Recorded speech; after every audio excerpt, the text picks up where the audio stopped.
warahmatullahi wabarakatuh. Pada kesempatan ini saya akan melakukan wawancara di tempat saya bekerja, yaitu di SMP Negeri 18 Bengkulu Selatan dengan Ibu Kepala Sekolah Ibu Disharmawati, Sarjana Ekonomi. Terima kasih untuk waktunya Ibu. Sama-sama. Bagaimana kabarnya Bu hari ini? Alhamdulillah sehat. Baik Ibu, saya ada tugas dari guru penggerak. Saya akan melakukan wawancara dengan Ibu mengenai pengambilan keputusan Bu, instansi tentunya di SMP Negeri 18 ini Bu ya. Jadi nanti ada beberapa pertanyaan yang saya bakal tanyakan dengan Ibu. Apabila Ibu berkenan menjawab, nanti Ibu boleh menjawab. Apabila memang ada pertanyaan yang Ibu tidak berkenan untuk menjawab, boleh Ibu tidak menjawab. Baik Bu, boleh kita mulai sekarang? Baik Ibu, selama Ibu menjadi kepala sekolah Bu di SMP Negeri 18 ini, bagaimana sih cara Ibu untuk mengidentifikasi kasus-kasus wilayah etika ini atau bujukan moral? Berdasarkan kasus tersebut terjadi dilema etika yang ditandai dengan adanya pilihan yang sama-sama benar. Jadi tidak ada bujukan moral di dalam kasus ini karena tidak ada pelanggaran hukum. Jadi yang terjadi sehingga untuk mengidentifikasi antara dilema etika tersebut dan bujukan moral perlu dibuat dari tipe kasus dan pilihan yang ada pada moral tersebut. Oh iya, kita lihat dulu kasusnya ya Bu ya. Ya. Baik Ibu, lanjut ya.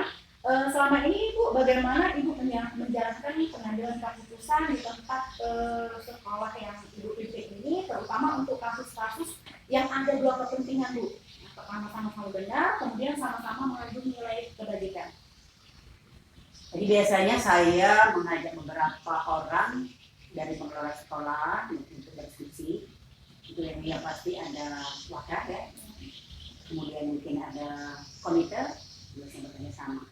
Jadi kami pertimbangkan semua sisi dari masalah dan dampaknya sebelum memutuskan. Di situ kami berusaha mencapai kesepakatan bersama yang adil untuk semua di dalam dilema tersebut. Baik Ibu, dari yang sudah Ibu jelaskan tadi Bu, kira-kira langkah-langkahnya atau proseduralnya yang pernah Ibu lakukan itu tahapannya mulai dari mana dulu? Jadi langkah-langkahnya yang pertama kumpulkan semua informasi yang terkait, kemudian identifikasi nilai-nilai yang bertentangan, kemudian selanjutnya pertimbangkan dampak keputusan untuk semua orang. Yang selanjutnya diskusikan dengan tim yang pasti. Yang terakhir ambil keputusan berdasarkan analisis tersebut dan buat rencana untuk melaksanakan keputusan. Oh baik Bu. Lanjut Bu ke pertanyaan berikutnya. Dari yang Ibu lakukan Bu, biasanya hal-hal apa saja Bu yang selama ini yang Ibu anggap efektif Bu dalam pengambilan keputusan di lembaga ini? Jadi melibatkan berbagai orang dalam proses keputusan tersebut, kemudian berkomunikasi dengan jelas dan transparan dalam membuat keputusan juga, kemudian mengikuti prosedur yang sudah ada, dan terakhir memastikan keputusan dengan prinsip yang aturannya di sekolah dan etika memanusiakan manusia. Ya, Bu. Baik ya Bu, lanjut ke pertanyaan berikutnya Bu. Menurut Ibu hal-hal apa saja Bu yang merupakan tantangan dalam pengambilan keputusan di lembaga etika ini? Jadi hal yang termasuk di situ konflik antara pihak-pihak yang terlibat, kemudian tekanan dari luar yang pasti, dan terakhir ketidakpastian dalam mengambil keputusan yang tepat. Baik Ibu. Baik Ibu, dari yang sudah Ibu paparkan tadi Ibu biasanya mengambil keputusan itu terjadwal atau langsung diselesaikan pada saat ada masalah tersebut Bu?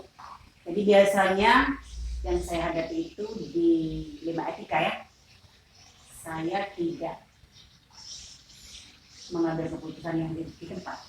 Saya tidak mengambil keputusan di tempat, saya lebih dahulu menelaah kasus tersebut.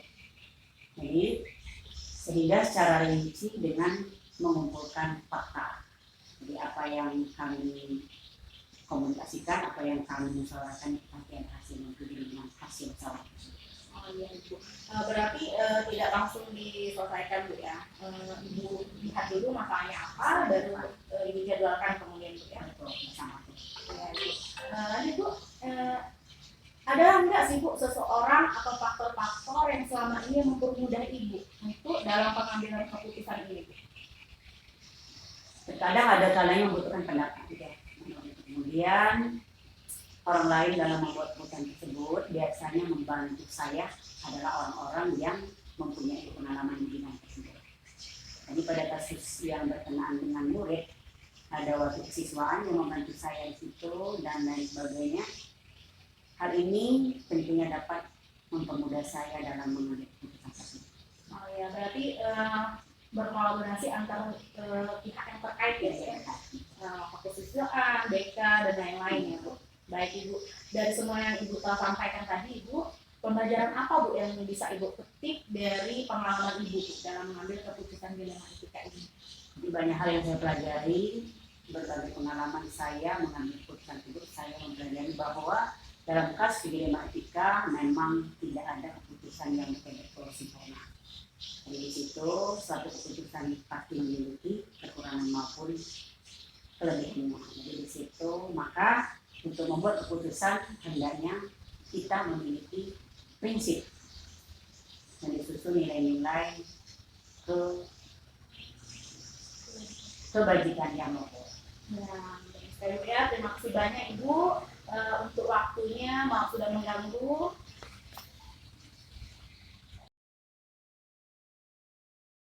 Assalamualaikum warahmatullahi wabarakatuh. Saya Ani Haryanti, calon guru penggerak Bengkulu, angkatan 11 Bengkulu Selatan. Baik, saya akan melakukan wawancara di SMP Negeri 13 Bengkulu Selatan. Baik, Ibu, pada kesempatan ini saya mau minta waktunya sedikit, Bu. Iya, boleh Bu. Bagaimana kabarnya, Bu? Alhamdulillah, baik, sehat. Alhamdulillah ya, Bu. Baik, saya ada tugas dari guru penggerak, Ibu. Perkenalkan, nama saya Ani Haryanti, Ibu, dari SMP Negeri 18 Bengkulu Selatan. Saya akan melakukan wawancara mengenai terkait pengambilan keputusan Ibu di instansi Ibu pimpin, Bu. Baik. Jadi di sini ada beberapa pertanyaan, nanti Ibu bisa jawab ataupun nanti kalau Ibu tidak berkenan untuk menjawab, boleh Ibu tidak menjawab, Bu. Baik, Bu Ani. Baik, Bu, bisa kita mulai ya. Siap. Lanjut. Baik Ibu, pertanyaan pertama, selama ini saat Ibu menjadi kepala sekolah dari beberapa periode ini, bagaimana sih Bu cara Ibu untuk mengidentifikasi kasus-kasus yang merupakan dilema etika ataupun bujukan moral? Untuk mengidentifikasi kasus-kasus ini kasus yang berkaitan dengan siswa ya barangkali ya. Biasanya siswa-siswa itu ketika terjadi kasus itu memang identifikasinya dari bawah ya Bu ya, dari kejadian di dalam lingkup guru piket. Nah itu ketika kasus itu sudah sudah tidak terselesaikan di guru piket, baru dia naik ke kesiswaan gitu dan selanjutnya gitu. Itu kalau misalkan dia sudah menjadi kasus yang berat dan tidak bisa diselesaikan hari itu, dia kasusnya akan diproses di hari berikutnya. Oke, baik. Ternyata kita lihat dulu kasusnya ya Bu ya. Ya. Ya, lanjut ya Bu, pertanyaan kedua. Selama Ibu menjalankan pengambilan keputusan di tempat Ibu bekerja Bu, terutama untuk kasus-kasus di mana ada dua kepentingan yang sama-sama benar, sama-sama mengandung nilai kebajikan, bagaimana itu Bu untuk pengambilan keputusan? Yang mengandung nilai yang sama-sama benar ya, yang merupakan tidak ada pelanggaran hukum dalam artian berarti itu ada hal yang harus didiskusikan dengan pihak-pihak yang terkait dengan siswaan, guru BK, pemanggilan orang tua, seperti itu Bu. Baik Ibu, ya Bu. Kalau langkah-langkah atau prosedurnya Ibu bagaimana Bu? Mulai dari mana Ibu melakukan tahapan untuk pengambilan keputusan tersebut Bu? Baik, di dalam awal tahun ajaran itu memang sudah diputuskan langkah-langkah dalam pengambilan keputusan atau tahapan dalam penanganan kasus. Nah, kami mengidentifikasi kasus-kasus yang sudah pernah terjadi di sekolah itu dalam kategori ringan, sedang, ataupun berat. Begitu juga dalam pengambilan keputusan yang merupakan rujukan moral dan etika. Nah, kasus-kasus tersebut sudah ada alur kasusnya di guru BK. Nah, dari alur kasus tersebut, semua pihak, semua elemen sudah pada sudah tahu posisi masing-masing. Ini masuk kasus kategori ringan, sedang, ataupun berat. Nah, ketika dihadapkan pada kasus yang sudah tergolong berat, ini biasanya berdiskusi dengan wakil kepala sekolah bidang kesiswaan, guru BK, wali kelas, termasuk kepala sekolah itu sendiri. Nah, itu nanti kami akan mengambil keputusan secara bersama dengan pihak-pihak dan berdasarkan urutan penanganan kasus tadi. Oh ya, berarti melibatkan semua pihak di dalam sekolah ya Bu? Iya. Ya lanjut ya Bu, dari yang Ibu lakukan Bu, biasanya hal apa saja yang selama ini Ibu anggap efektif Bu dalam pengambilan keputusan dilema etika terutama ya Bu ya? Dalam dilema etika ya, kalau dilema etika memang kadang-kadang kita dihadapkan pada kasus-kasus yang seperti itu. Yang dianggap efektif adalah koordinasi kita dengan siswa itu sendiri, kemudian guru BK, kemudian pada siapa kita berhadapan, kasus apa, tergantung kasusnya kasus apa, apakah akan berhadapan dengan kepolisian atau dengan pihak dinas atau pada pihak-pihak lain yang merasa dirugikan seperti itu. Kalau misalkan ada pelanggaran-pelanggaran berat seperti itu ya. Nah, di sana kita juga saling berkoordinasi apakah bisa diselesaikan atau penyelesaiannya seperti apa. Baik Ibu, lanjut ya. Menurut Ibu Bu, hal-hal apa saja yang selama ini merupakan tantangan dalam pengambilan keputusan pada kasus dilema etika ini? Oke, ketika kita dihadapkan pada kasus dilema etika, banyak pertentangan dalam ini dalam kasus-kasus yang merupakan dilema etika, apalagi yang berhubungan dengan kepolisian, pihak-pihak yang terkait. Nah, ini sulit. Kadang-kadang ada yang merasa dirugikan, ada yang merasa merasa tidak bersalah seperti itu. Nah, itu tantangannya inilah pihak orang tua kadang-kadang sulit untuk menerima keputusan ini seperti itu. Dan bagaimana cara jalan terbaik untuk memecahkan mengambil jalan tengah dalam menyelesaikan kasus-kasus tersebut. Iya Ibu. Baik Bu, pertanyaan selanjutnya, Ibu memiliki jadwal nggak mengenai pengambilan keputusan ini Bu untuk penyelesaian kasus dilema etika ini, atau Ibu langsung pada saat berlangsung Ibu langsung menyelesaikan masalah tersebut? Ya, ketika kasus terjadi itu tidak bisa diprediksi ya.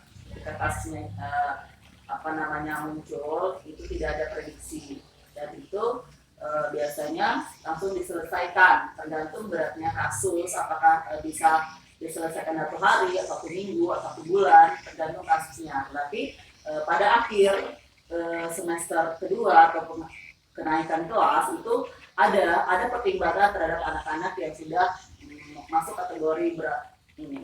Ada pembinaan atau pendampingan kepada orang tua yang kami jadwalkan bersama dengan guru BK, orang tua, dan pihak sekolah, kepala sekolah atau wakil kepala sekolah.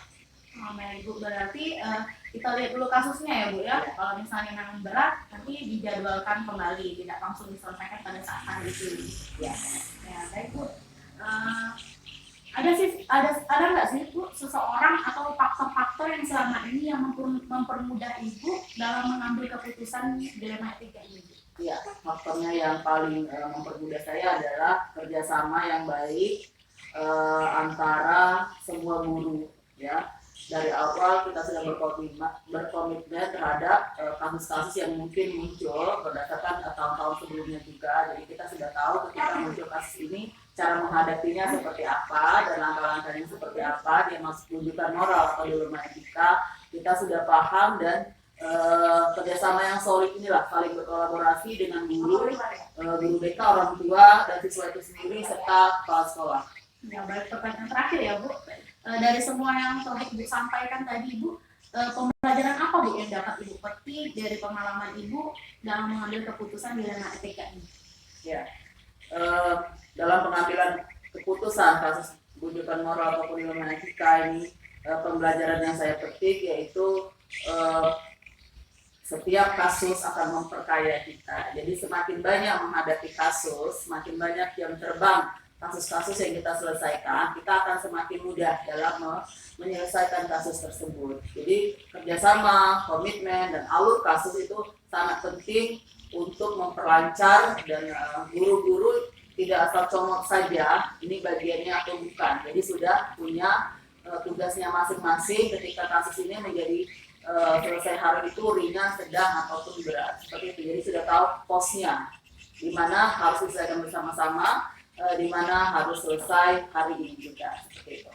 Nah, ternyata banyak pembelajaran Ibu dari kasus-kasus, malah jam terbang kita lebih tinggi kalau sudah banyak kasus yang kita hadapi Bu ya di sekolah. Baik, terima kasih Bu waktunya, maaf sudah mengganggu. Assalamualaikum warahmatullahi wabarakatuh. Waalaikumsalam warahmatullahi wabarakatuh. Sukses Bu Ani ya. Sama-sama.